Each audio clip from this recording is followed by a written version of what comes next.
Hi everyone, I'm Evan Crawford, and this is our presentation on Cyberwarfare and CyberChef. So the attack we'll be discussing today originally took place on and even prior to February 9th of 2023.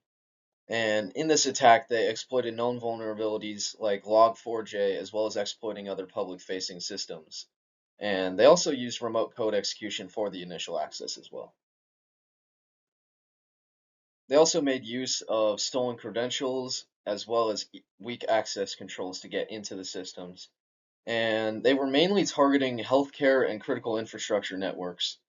Um, and they also used VPNs, VPSs, and foreign IPs altogether in order to hide their identity in this attack.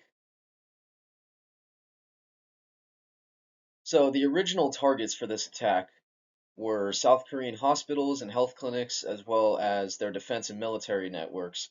And the way they went about doing this attack was by tricking users through a fake messaging app called X Popup, and they used that app to trick them into installing certain malware, which helped expand this attack to critical infrastructure in South Korea as well. So, for more details about the attack, they originally used a malicious Trojan, which was disguised as the X Popup messaging app we mentioned earlier, and they distributed this through spoof domains that mimic the actual legitimate app site.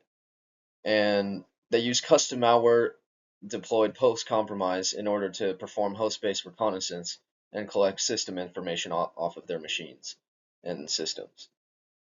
And they used file and directory enumeration to identify high-value data before encryption to find out what data they wanted and what data they didn't. And they collected this data as well as other runtime artifacts like RSA key pairs that were sent to attack-controlled C2 infrastructure. And for the impact of this, the Holy Ghost ransomware encrypted files using hybrid AES and RSA and XOR encryption and exfiltrated the data prior to encryption for double extortion leverage. And they utilize lateral movement across the network in order to maximize the amount of infected hosts on those systems before they triggered any ransomware payload. This attack caused a lot of damage and had the potential to cause even more damage to South Korea. One example is how the hospitals that they attacked um, lost access to their patients' data and systems, which can be very dangerous for the patients and the hospital as well. And the personal health records that they stole from the patients in the hospital basically violated South Korea's version of HIPAA laws as well. And there's also the financial loss because they demanded a ransom paid in cryptocurrency, which didn't even guarantee file recovery. And there's also the impact on national security because it risks the exposure of their classified defense information as well. Some ways you can prevent attacks like this from happening again in the future include patching any known vulnerabilities and implementing things like multi-factor authentication to add more security to your systems and your users as well, and applying least privilege access controls so that no one has more control than they need to over certain systems.